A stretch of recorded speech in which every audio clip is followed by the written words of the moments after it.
Coming to you live from the Interaction Media Studio in Morgantown. Welcome to Positively West Virginia. I'm your host, Jim Matuga. Today we're going to visit with Amanda McDaniel. She's the co-owner of Shenandoah Planing Mill in Charlestown, West Virginia. Of course, that's over in Jefferson County. But first, I want to tell you a little bit about our mission here at Positively West Virginia. Every week, we talk with West Virginia business leaders and share their success stories with people just like you in West Virginia and across the country. When we first started this podcast project back in 2017, one of the things we set out to do was to encourage and inspire our listeners with positive business stories from right here in the Mountain State. To date, we've produced more than 200 episodes, and Positively West Virginia is now a 501c3 nonprofit organization. Of course, you could learn more about our mission of promoting small business and entrepreneurship in West Virginia at positivelywv.com. You know, I get to see so many positive things happening in West Virginia business every single day that, quite frankly, not a lot of people get to hear about. So my team at Interaction Media and Positively West Virginia is working to change that with this show so that people realize you don't have to leave West Virginia to find great business opportunities. They're right here in our state. We want to encourage people to stay here and build great companies here in West Virginia. We want to encourage people to move here too. Come back to West Virginia, build your companies here, start a small business and get that dream going as well. All of our guests are people who are actually getting that done day in and day out. They're not just talking about it, they do it. And I'm convinced we can all learn from their experiences and, most importantly, their stories. Our guest once again today is Amanda McDaniel. She's the co-owner of Shenandoah Planing Mill in Charlestown, West Virginia. Amanda, thanks for being on the show today. Hey, it's a pleasure. Thanks for having me. Absolutely. I'm excited to have you on the podcast to share your story and learn more about Shenandoah Planing Mill as a company. Amanda McDaniel, like I said, she co-owns Shenandoah Planing Mill, which is a full-service lumber mill offering dimensional hardwoods, flooring, trims, molding, and interior wood finishes. Amanda is a stay-at-home mom turned lumber lady. I love that. She and her father have built their business together as a combined retirement project and entrepreneurial dream. Amanda's passion for small business spills over into her extracurricular life as well. She volunteers as a board member on the Jefferson County Development Authority and as a town council member in her hometown of Bolivar. No matter how much fun she has at work, her first love remains her two wonderful children and her partner in all things, Justin. We invited Amanda on the show today to talk about Shenandoah Planing Mill, to share their story, and to give our audience some valuable insight into the company she leads right here in West Virginia. Amanda, take a minute, fill in some gaps from that very brief intro that I just gave, and give us a little behind the curtain look into your company, Shenandoah Planing Mill.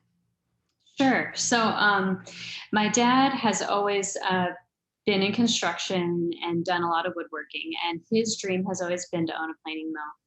And as he came closer to retirement, I was also approaching re-entering the workforce as my youngest was going into kindergarten. And so we decided that it was a good opportunity for us to go into business together. For him, his passion is wood. My passion is people and working with my family and working in Jefferson County. And so it really has been great to see both of our dreams come alive with this business. Yeah. Take us to that starting point. When did you guys get into business? When did you start Shenandoah Planing Mill? This is our third year, so we're relatively new still. That's awesome. So, Amanda, is this your first entrepreneurial venture? Have you been in business before? No, this is my first one. I mean, I've worked in marketing. I've worked in some warehouse management, but then I was a stay-at-home mom for, I guess, about 8 years. And then, so this is my first time owning a business, managing a business. Yeah. So what's that like, taking the leap, especially with a family member, your dad? You guys are going into business together. Talk us through that and what that experience has been like over the last 3 years for you. Well, it was a little bit scary. I think owning a business gets scarier the deeper you get into it, because at first you don't really know what you're getting yourself into. But luckily my dad and I get along really great and we work really well together, and it is a test of your relationship with whoever your business partner is. You have to be really open and have good communication, and so that's gone pretty well. But it has been scary at times, and also so rewarding because you get to see what you've built. It's not a pushing paper type of situation, and also where we work with wood, it's a real, we make a product, and it's very rewarding at the end of the day to see, look what I did, here's a finished product. Yeah, that's great. So take us inside Shenandoah Planing Mill. Talk a little bit about the products that you sell there, the services you provide, and an overview on what exactly it is you do. So our goal is to be an old school planing mill. Back in previous times, each town would have a planing mill where you would get everything related to wood. And with the introduction of big box stores and outsourcing everything, that's gone away, and those planing mills oftentimes don't exist anymore. And so we have seen that there was a gap in the market as people kind of swing back and want a quality product, want access to hardwoods and things to do their own projects at home. So that's kind of where we stepped in. My dad always says you can learn how to do anything on YouTube, you can buy any tool to do it at Home Depot, but you can't get the wood. And so that's where, that's what we're providing for people. Yeah. Okay. So that's amazing. I love that. So, what types of are these like West Virginia hardwoods? Or these exotic species? Talk a little bit about the actual wood. Yeah, we focus on domestic hardwoods, and we are in the heart of the Appalachian hardwood Yep. region. Yeah, exactly. So a lot of the things that we provide are locally sourced. Everything is responsibly forested, and species like oak and maple and walnut and ash, poplar, things like that. There are certain species that people want that come from other regions. For example, hard maple is found further north, and pine is generally, sourced from further south. But we try our best to keep things as local as possible, and we like the idea of focusing on a West Virginia natural resource, something that's renewable and can be sustainably produced. Yeah, absolutely. So talk a little bit about your physical plant there. I imagine you have a planer since you're a planing mill. Do you have a kiln? I mean, talk a little bit about some of the techniques, Yeah. services you. So we are set up in a old cold storage facility. As you may know, Jefferson County and much of the Eastern Panhandle was covered in orchards previously. And so this building used to be a place where these apples were stored. We have filled it now with, yes, we do have a kiln. We have a vacuum kiln, which is different than a dehumidification kiln. It dries wood faster. That's the short answer, and better. That's the even shorter answer. We have a planer. We have a molder, which is the machine that puts a linear shape on trim on a board. So you put a board in one side and you're going to get some crown molding out of the other side. We also have rip saws. Out back we have band sawmills. We have 3 of them. And then a myriad of other things that kind of aid in our production process. But those are the main ones. Awesome. So obviously the question that comes to my mind is how has your business been impacted by sort of the pandemic inspired lumber shortage, I guess, the best way to phrase the question. Yeah. I mean, it's been real. Prices have gone up and things have been harder to come by. At the same time, the building homes, that industry is booming, and people are also have been wanting to do renovations and things like that on their homes while they're at home in COVID. Sorry, I'm having a little trouble with my earpiece here. Generally, business has just been really good, and our difficulty has been sourcing material, just finding it because everybody wants it. Trying to keep up with the demand, so to speak. Yeah, exactly. All right, well, that's great. So all that to say, give us your 30-second pitch for Shenandoah Planing Mill. In other words, what is it that you tell people that you do in a couple of sentences? I tell them that we are a full service planing mill, offering to retail and commercial customers, interior finishes, and hardwoods. We also act as a hub for the woodworking community in our county. Awesome. That's great. So folks that are, whether they're building a home or renovating a home or just doing some really cool wood projects, right? Some crafts or, something like that. Mhm. You're a source for those folks as well, a place for people to gather and talk about everything you want to know about wood. Right, and find services that they don't have available. If they don't have a piece of equipment, we can dress boards for them. But our real niche is really in the commercial and custom home building. Um, that's kind of our bread and butter. But we're passionate about the people, and so we also have a retail component. I have a couple of friends that are into like historic renovations. Are you a place where you could take like a piece of crown molding from a home that was built in the early 1900s, bring it in and say, hey, I need to match this? Is that the kind of stuff Exactly. you do that? Exactly. We have an existing library of profiles that's about 7,000 different profiles, Right. and then we have the ability to custom make knives to make profiles. So if we don't have one that matches, we can make one that is an exact match for Oh, what you have. We also have a turner on site who specializes he has a duplicator lathe, so things that are like balusters or chair spindles. Again, with the restoration jobs, we have the ability to mass produce those. Well, wow. mass produce in a custom sense, you know what I mean?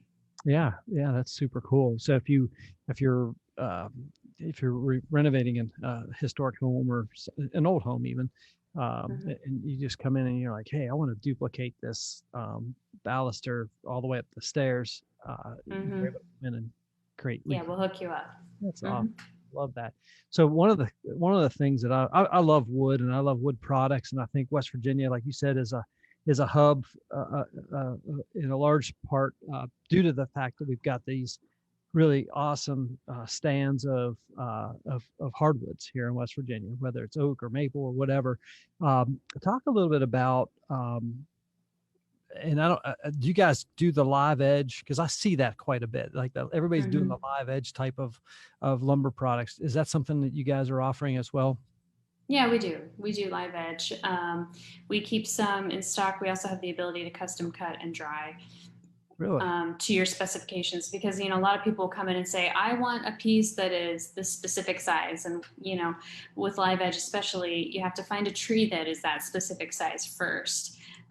So we have the ability to start with the log and then saw it, dry it to their exact specifications. Yeah, exactly. What would you say, Amanda, is the thing you're most excited most excited about for your company right now? You know,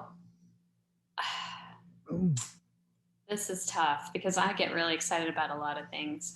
Um, I'm excited about the people I work with. I'm excited about uh, being in a couple years into our business and finding a groove. I think a lot of entrepreneurs will be able to attest to the fact that it's hard to strike a balance between working and home life or personal life. Um, and I think we're starting to get there, and that's exciting me. And just having, it's taken us some time to build up a really great team, and I'm really excited about the team that we have and the people that work for us and the investment that they offer to us, being there every day. I love Absolutely. that. How many employees do you have on your team? Oh gosh, I think right now we have 10. That's a good sized team. I like that, especially in the third year of business or so. You guys are still on that growth trajectory. I love it. What's the Yeah. uh, region that you serve? In other words, where do your customers come from? Are they primarily in West Virginia, or talk a little bit? No, we have customers all up and down the East Coast. We're doing a big job in Richmond right now. We go up into Pennsylvania, even New York, and then, of course, over into DC, quite frequently, Baltimore area, um, all up and down kind of the mid Atlantic seaboard. Yeah, that's great. Amanda, you guys have been in business 3 years or so. What would you say has been your best business moment since you've been in business? Um, I would say I had the opportunity this this winter to participate in a work-based training module with the Education Alliance, which is a nonprofit um, that helps get kids involved in different industries by doing high school internship programs. And one of the things that I'm really passionate about, like I said, is the people. I love working with wood and being around lumber, but really I love the people that come in. I love the community that we've created and that we get to interact with. And so participating in this Education Alliance was a really awesome opportunity for me that, as a business owner, I felt like I could give back to my community by talking with these high school kids about our trade and what we do, able to represent women in trades and, showing high school age girls and boys that there's a place for them in the workforce. And there's a lot of interesting careers that can be had that people don't traditionally think of. And shout out to Education Alliance. It's a great program that they're always looking for businesses to participate. So Yeah, that's awesome. I mean, that's extremely inspiring hearing you talking about that, because that's kind of our mission here at Positively West Virginia is really to give back to the community in terms of inspiring and equipping and maybe encouraging, especially young people. That there's all sorts of amazing opportunities out there if you just look around a little bit. And I feel like that's what you just described. So I think that's awesome. Hats off to you. On the flip side of that, what's been your worst business moment? Take us to that place of your worst experience and share that story with us. Well, I don't know about my worst, but I think that one of my biggest challenges that I didn't anticipate as a business owner is the responsibility that you have and that you feel to your employees. Like I said, I had not experienced business ownership before. But now that I'm into it a couple of years, my ideas of what your responsibility is as an employer has changed a lot. I think that sometimes people view employees in a kind of an ownership way. And I think what I've learned is that it's important to view them, as something that you have a stewardship over. Every day they get up and they come to work, and it's really a privilege that they come to work for you. And, there's a big responsibility that you have to them to provide a good workplace, provide a fair wage, provide reasonable expectations and training and safety. And that has been definitely a growing experience for me, just learning how to be a leader and interact with my employees. And but also something that I'm the most proud of, like I said before, like our team that we've built, something I'm really proud of. Yeah, I love that answer. And you could tell at just a short period of time, you've learned a lot as being like you said, a steward of your business and making sure that you're taking care of your people first. I love that. Amanda, I want to take a second just to mention the sponsors that we have for Positively West Virginia, and they include the State Journal, WVNews.com, and Interaction Media. The support we receive from these West Virginia companies allow us to highlight the incredible things happening throughout the great state of West Virginia, just like my new friend, Amanda McDaniel. She's the co-owner of Shenandoah Planing Mill, based over in Charlestown, West Virginia. Her and her dad own the company. Amanda, I want to jump right back into it. What's the vision that you have for Shenandoah Planing Mill long term? What's that look like? My vision is a strong business in Jefferson County where people can get quality products, and really rising up together. We believe that, we have a lot of small, even smaller than us, businesses that come to us that we work with a lot. And, seeing them grow and offering them quality products, that's really important. Our goal is to just continue to do that better all the time. And expand what we can offer to them. We work as a little bit of I don't want to say a maker space, but we have people that rent shop space from us as well because we have such a large facility. Oh, cool. Sorry about this earpiece thing. Can you still hear me? Yeah. Yeah. Okay. And so we have a furniture maker, we have a cabinet shop, we have a turner, we have a sawyer on site, and they, um, I really hope to expand that so that people can come to us and find more resources that they need all in one place. Yeah, absolutely. Do you happen to know Gat Caperton over in that area? Yeah, I know of him, of course. He is kind of the model, right? Yeah, he's been on the show a couple of times since we started here back in 2017. He's been on our mastermind panel. And we've highlighted their story a while back, and I just thought that when you were saying that, it's kind of his name Hmm. kind of popped into my brain. So, Yeah. Amanda, you said that at one point you had done some work in marketing. So that begs the question, now owning your own company, how do you attract new customers? How do you get the word out there? Right now, it has been, as far as like retail, it's been word of mouth.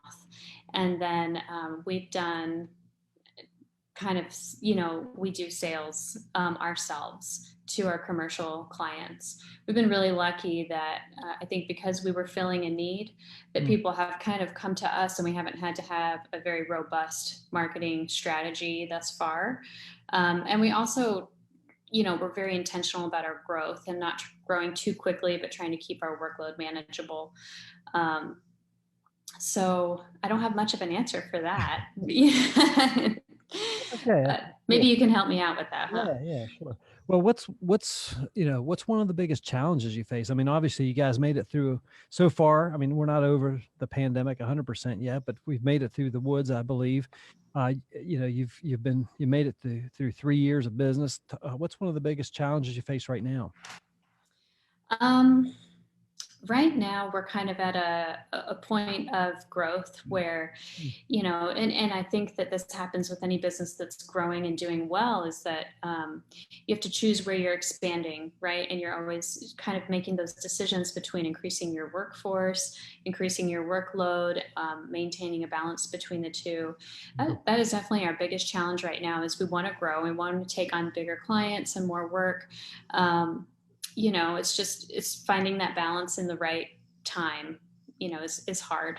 Yeah, I think that's a struggle that a lot of entrepreneurs and small business people face as you're going through, like you said, trying to grow at a pace that's intentional and not just random, right? Mm-hmm, That's a tough mm-hmm. thing to do, and understanding when, I think a lot of it is when you hire those and expand your team and expand your services. I think a lot of it has to do with just trial and error because you're going to make mistakes, right? You're going to do something. You can't be afraid to make a mistake. Like I always say, Absolutely. during a course of a day, I mean, I'm a small business owner myself and I make a lot of mistakes. I just want to make sure that they're small mistakes, not giant mistakes. And Yeah.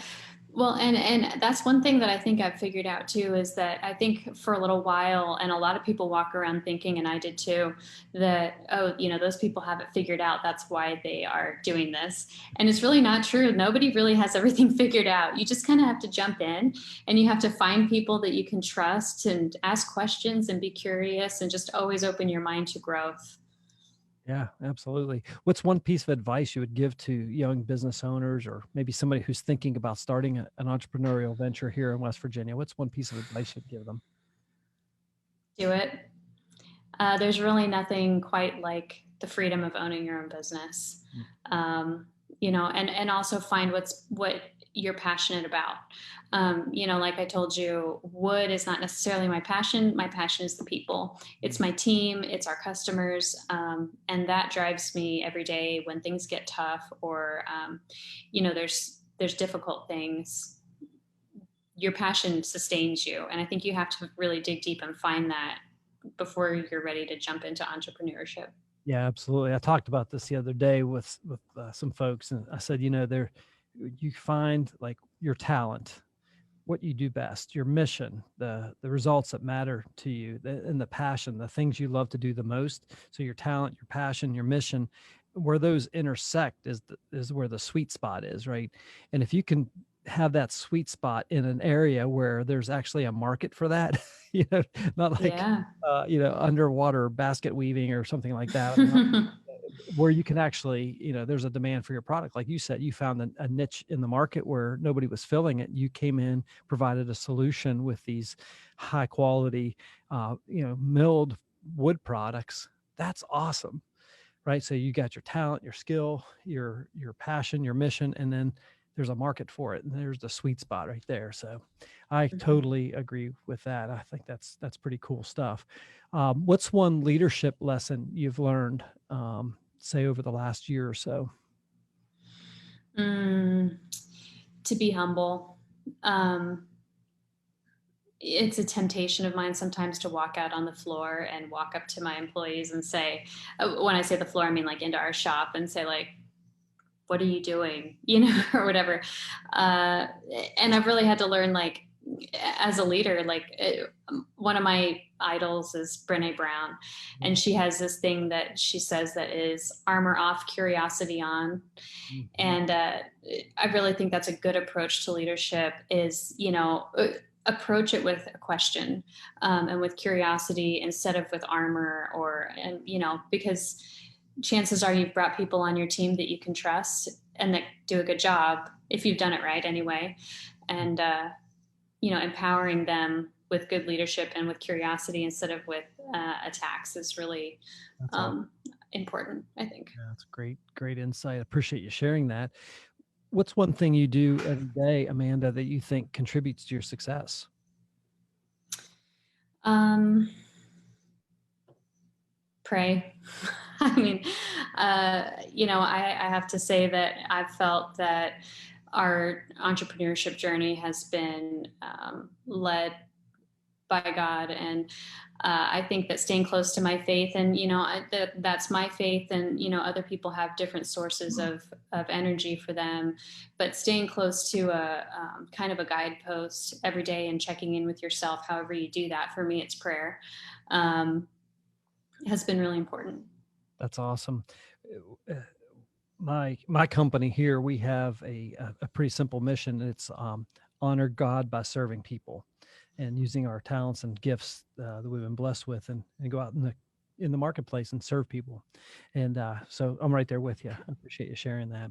Um, one of the things that I always like to ask folks is, one book or even a podcast that you would recommend for aspiring entrepreneurs. Can you give us some insight on what you'd recommend there?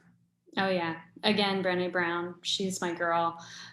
She has a podcast and a book called Dare to Lead, Yes. and I am just her biggest fan. I think there's so much. She interviews people in business, and she just has so much great insight.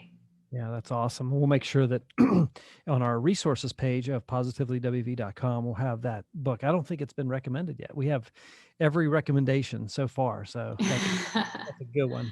And my, Awesome. my wife listens to her podcasts on a regular basis too, which I think I don't listen to it, but I hear it all the time. So Awesome. that's a good one. I appreciate you sharing that.